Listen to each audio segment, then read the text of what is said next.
My son blamed me for his mother's death. 20 years later, he found her letter.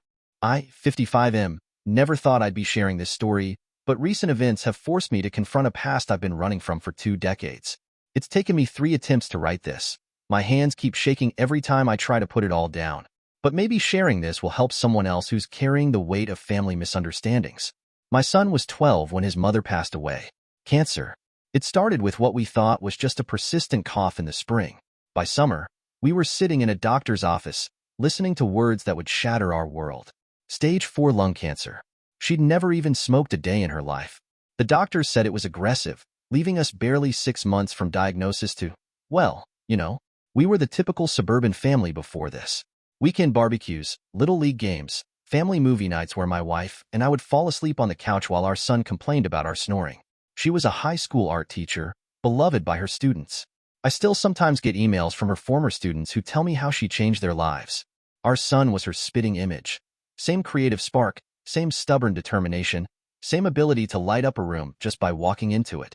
The diagnosis changed everything. The doctor suggested an experimental treatment program at a research hospital 3 states away. But the success rate was devastatingly low, 15% at best. And the side effects would have been brutal. Constant hospitalization, extreme pain, possible organ damage. My wife and I spent countless nights discussing it after our son went to bed. I wanted to try it initially. I would have sold our house, emptied our savings, anything for even a slight chance. But she was the realistic one. Always had been. I don't want our son's last memories of me to be in a hospital bed, she told me one night. I want him to remember me as his mom, not a medical experiment. We made the decision together to focus on quality of life instead. We took a family vacation to the beach, her favorite place. We video recorded her telling stories from her childhood. She wrote letters for every major milestone in our son's future, graduation, wedding, first child. Most of them got lost in the chaos that followed her death. Except for one. But our son didn't know about these conversations, about the treatment option, about any of it. He was 12, and we thought we were protecting him. All he knew was that his mother was sick, and then she was gone.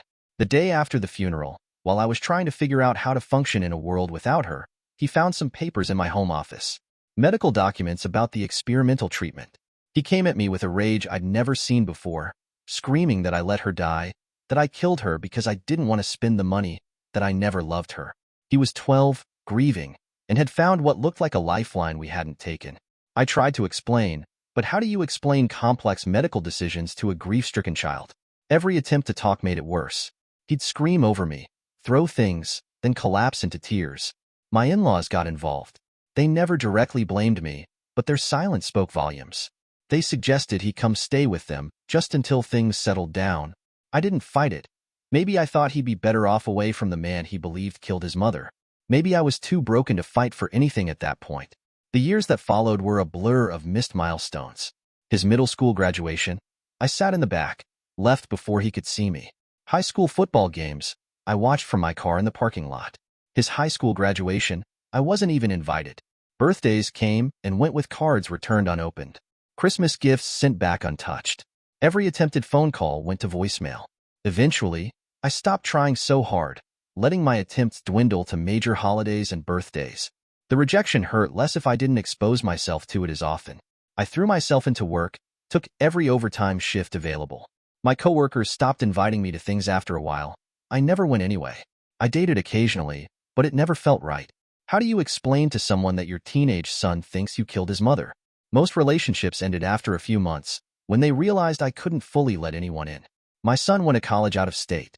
I know this because my sister-in-law would occasionally take pity on me and send updates. Art major, like his mother. Won some awards for his paintings. I'd look him up online sometimes, just to see his face in photos. He grew up to look so much like her it hurt. Through mutual acquaintances, I heard he got married 3 years ago. Small ceremony.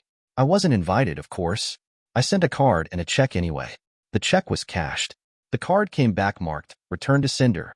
I kept it in my desk drawer with all the others. Last month, my former sister-in-law called. My in-laws had both passed away last year. Heart attack for him, stroke for her 6 months later. Their house was being sold, and she'd been cleaning out the attic. She found a box of my wife's things, tucked away in a corner under old Christmas decorations.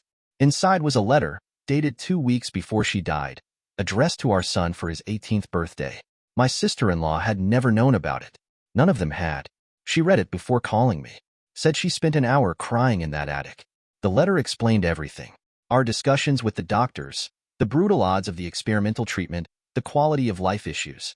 Most importantly, it explained how it was my wife who first suggested focusing on our remaining time together instead of pursuing treatment. She wrote about how I had fought against it initially, wanting to try anything that might save her, but she convinced me that she wanted her final months to be peaceful, spent with her family instead of in hospital rooms. The letter was beautiful, heartbreaking, and so perfectly her. She even included a joke about how stubborn I'd been, how she had to use all her teacher voice authority to make me see reason. Classic her, finding humor even in the darkest moments. My sister-in-law sent the letter to my son. I didn't expect anything to come of it. 20 years is a long time to hold on to anger. It becomes comfortable, familiar. Sometimes it's easier to hold on to rage than to face the possibility you might have been wrong. But yesterday morning, my doorbell rang.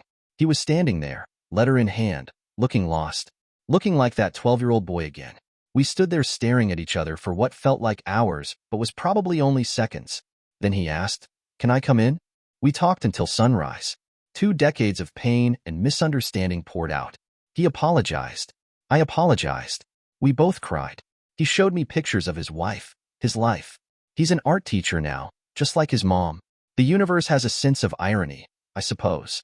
He told me about growing up angry, how that anger colored everything in his life, how he'd gone to therapy in college and started to question his childhood memories, but the anger had become such a part of him that he didn't know how to let it go. The letter was the key he needed to finally unlock that door. He's coming over for dinner tonight. His wife will be there too. It's strange how a single letter can bridge a 20-year gap, how the truth can heal wounds we thought would bleed forever. I'm not sharing this for sympathy or validation. I'm sharing it because sometimes the hardest decisions we make as parents are the ones our children might not understand until years later, if ever. The guest room is still decorated the same way it was when he was 12. I never could bring myself to change it. Maybe now I won't have to. Maybe it can be a room for grandchildren someday, if we're lucky enough to get there. My wife was always the smarter one between us. Even from beyond, she found a way to bring our family back together. I just wish she could be here to see it. Though sometimes, in quiet moments, I think maybe she can. Edit. Thank you all for the overwhelming response. To answer some common questions, yes, we're going to therapy together now. No, I don't blame my in-laws, they were grieving too. And they did what they thought was best for their grandson. And to those asking about the experimental treatment, it had a 15% survival rate with severe quality of life impacts. My wife was right. Our last months together were peaceful, filled with love and memory-making, not hospital rooms and suffering. Edit 2.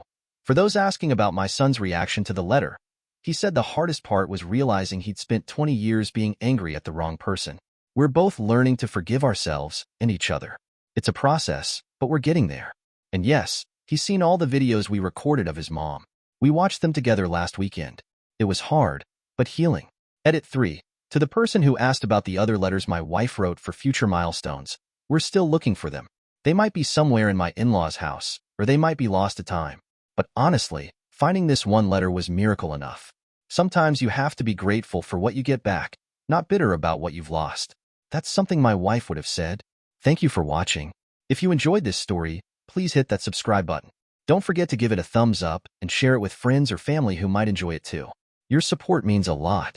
And if you have any thoughts, questions, or story ideas, drop them in the comments below. I'd love to hear from you. See you in the next story.